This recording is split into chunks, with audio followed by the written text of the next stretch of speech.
Shalom. Before I begin this video, I want to give all praise, honor, and glory to Yahweh, Bahashem Yahushai, Bahashem Rachakodash.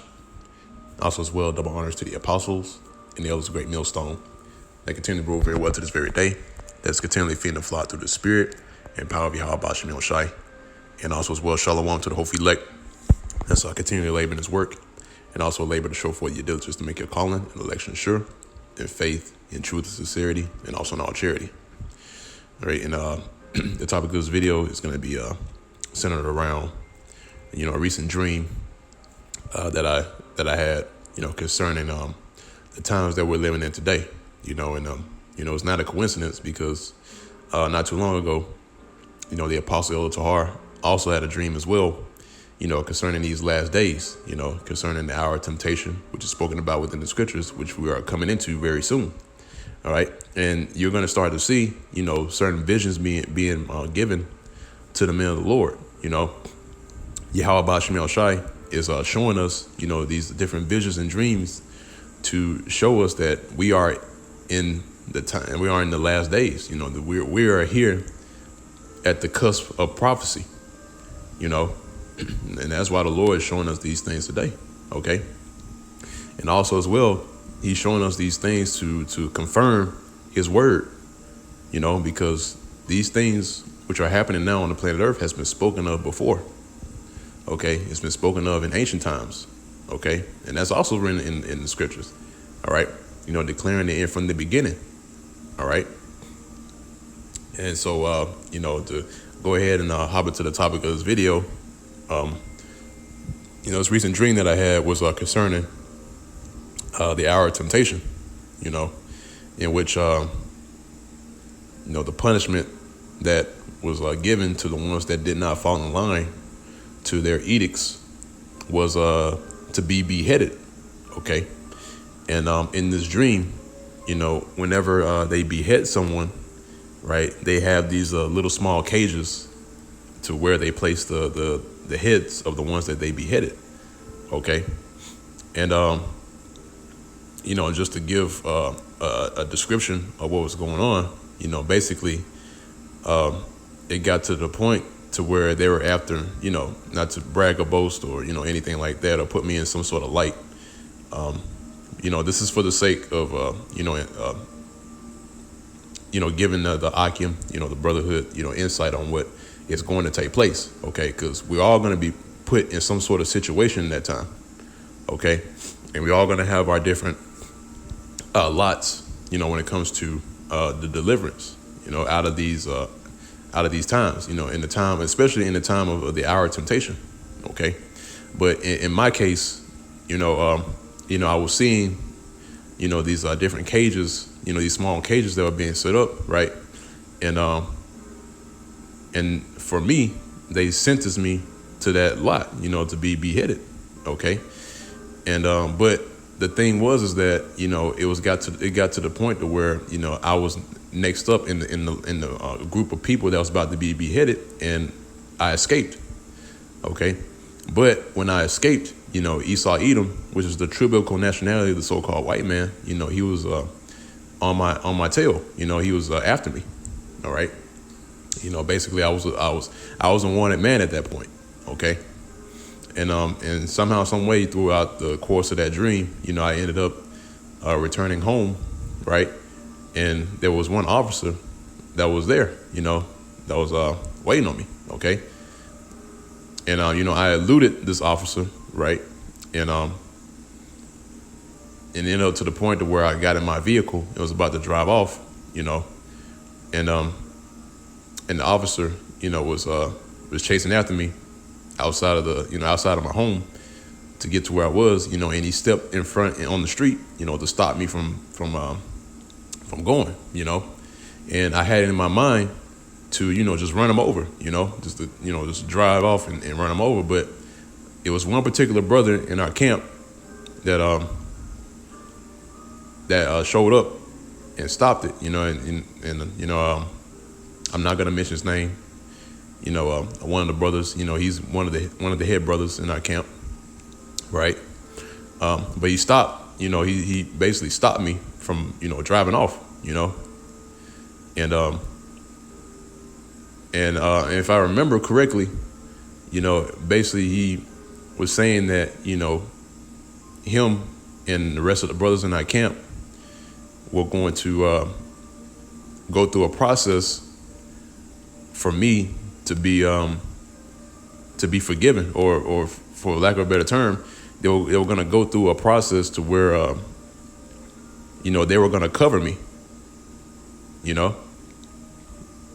So, in that dream, that was basically, Yahweh Bashmi Shai showing that, the brotherhood, or certain brothers in our camps are going to be there to deliver certain of us, Now in this dream, the whole entire camp was involved, they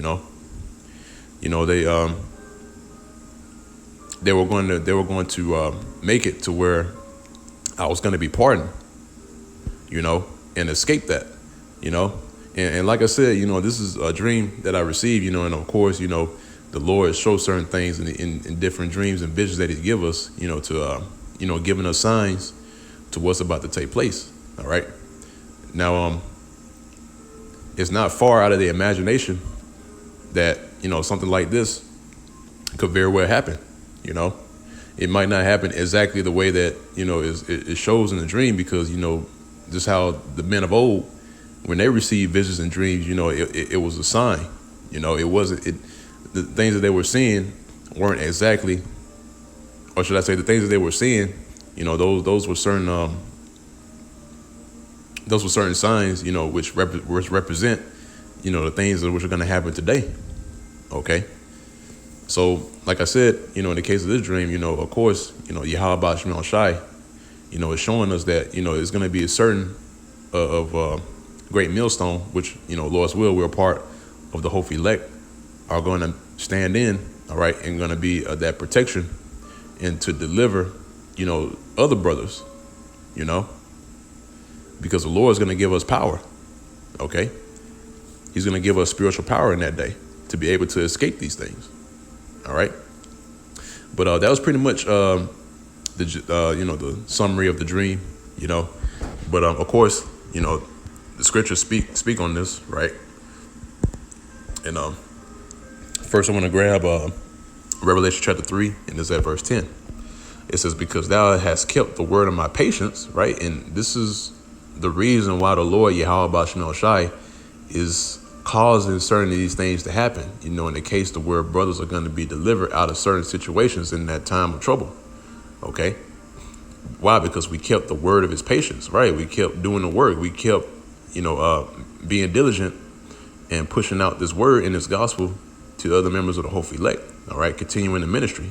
Okay. And it says, once again, it says, because thou hast kept the word of my patience, I also will keep thee from the hour of temptation. Right. And what's that hour of temptation? All right. The hour of temptation is martial law. That's when they're going to implement the MOTB. Okay. And in order to make a mandate or to implement it, they have to do it by way of policing, by force. Okay. Because you're going to have certain people, all right, in this land, which is known as America, which is spoken of in the Bible as Babylon the Great. You're going to have certain people that's going to stand up and come up against this edict, come up against this legislation that's going to take place. Okay. And you're going to have certain people that are the rebels, so quote unquote rebels, that are going to fight against this mandate. Okay. And that's right. That's the reason why this man is going to implement martial law. Okay. In order to make sure that everybody that's here on the planet Earth is going to receive this MARK. Okay. Rena says, which shall come upon all the world, right? So the whole world is going to experience this, all right? To try them that dwell upon the earth, all right? So I'm going to go ahead and grab the next precept. It's Revelation chapter 20, and is at verse 4, okay? It says, Revelation chapter 20, verse 4, it says, and I saw thrones, and they sat upon them, and judgment was given unto them. And I saw the souls of them that were beheaded for the witness of Yahweh Shai, right? So you're going to have certain of the men that have followed Yahweh Shai that's going to have to be in that lot, okay, to be martyrs for Yahweh Ba'Shem Shai. But guess what? That's a great honor in that, okay? The reason why is because we are the Lord Yahweh Ba'Shem Shai. You know, he has he witnesses these things, and also as well, you know, you have just how you had the men of the Lord back then that were put to death for the gospel of Yahweh Shai. Guess what? They were honored, okay? And how are they being honored? They're being honored today, okay? Spirit. Yeah, they're being honored today in this time, okay? Because guess what? They're doing the same thing that they done back in the ancient world, okay? Which is what? Teach His word, you know, feeding the flock, okay? Just how Yahweh Shai commanded us to do, okay? So again, it says, and I saw the souls of them that were beheaded for the witness of Yahweh Shai, all right? And this is for a testimony and a witness, all right? And reading on, it says, and for the word of the Most High, in which had not worshipped the beast, neither his image, neither had received his mark upon their foreheads or in their hands, and they lived and reigned with Yahweh Shai 1,000 years, right? So again, the Lord's gonna honor that, okay? Because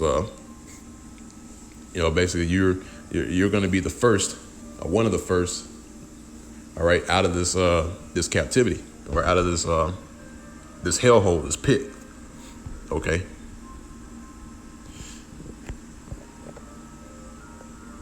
So continue on from there. Let me grab this next precept, and I believe I'll close it out on this.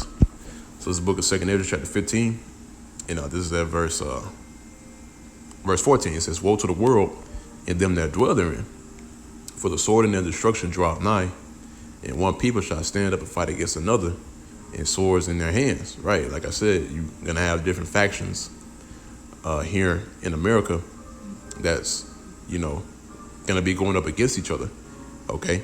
And then also in that time, you have ones that are going to buck up or to resist this mandate of the MOTB, okay? So it's going to be complete chaos and anarchy in that day, all right?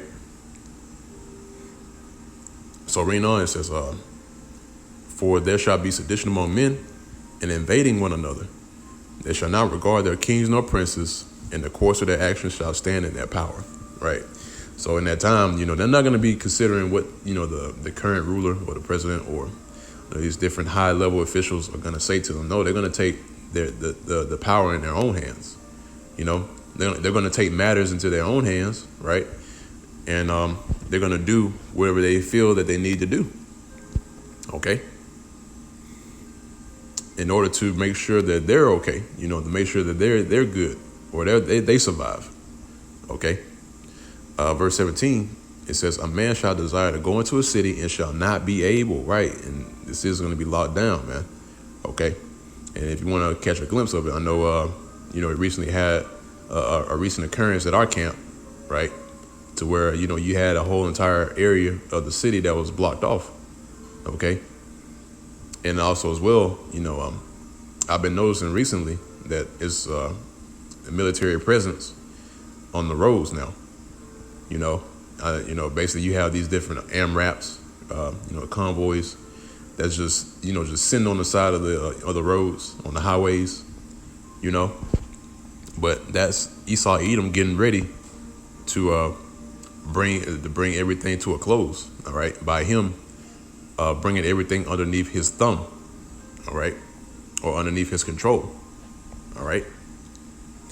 Verse 18 says, for because of their pride, right, and you see that every single day amongst these people, okay, pride is covering over them like dirt, okay, and they're covered with that, all right. They've been shrouded underneath the vibration of pride, okay? But because of their pride, the city shall be troubled. The houses shall be destroyed, and men shall be afraid. All right? So that's it. So that's why, again, when martial law is enacted, all right, you're going to see all these things happen, all right? A city shall be being locked down, okay? The city's being troubled, all right? One people going against another with swords, sedition, invading one another, all right? Basically being rebels. You're going to see all of this in the time to come, man. And guess what? We are very close. Again, it's no coincidence that, brothers been receiving dreams, all right? Especially, they starting with the Apostle El Tahar. They've been receiving dreams, all right? Certain men have been receiving visions and dreams, all right? Why? Because we are close, okay? So, and also as well, these things that we're bringing out, these things are also strengthening the brothers, okay? Strengthening our faith, because this adds to our faith, because we believe. We believe in the words that Yahweh Ba'ashmi Shai has spoken unto us before time. Okay. And since we believe, okay, the Lord is opening us up to these things. All right. And he's showing us, what is about to take place. Okay. But like always, Lord's will is edifying to the elect of the nation of Israel, and Lord's will, this was, also eye-opening to, the new brothers or the new ones, people that are just now watching, and it's just showing you that, we are getting closer and closer. We're inching closer to a complete shutdown of the society. All right. And, like I mentioned earlier, Yahweh Ba'ashmi Shai is going to stand in, all right, and put a hedge over us, okay, the ones that have kept his word, okay, and trusted in him. He's going to protect us in that day, all right. He's going to cover us, all right. And it does, and really it can be any way that the Lord can do it, all right, because remember, the Lord is responsible for creating certain scenarios, all right. When you look at the events that took place in the ancient world, when you read in the scriptures, you had men that were put into certain scenarios, certain situations, to where the Lord stepped in, all right, and created miracles, all right, and done marvelous works. So guess what? The same thing is going to happen again today. Okay. So again, once again, Lord's will is edifying to the elect. Lord's will is boosting your faith, and that you are well fed with His word. Also, a warning as well, because again, we're in those times. All right. So with that, I'm going to go ahead and close. Once again, I want to give all praise, honor, and glory to Yahweh, Ba'ashmi Shai, Ba'ashmi Kodash. Double honors to the apostles and the elders of Great Millstone every will to this day. And also shalom, peace and safety, and salutations to the whole elect that's laboring His work and continuing to labor to show forth your diligence to make your calling and election sure, in faith, in truth and sincerity, and also in all charity. And with that, I'm going to say shalom.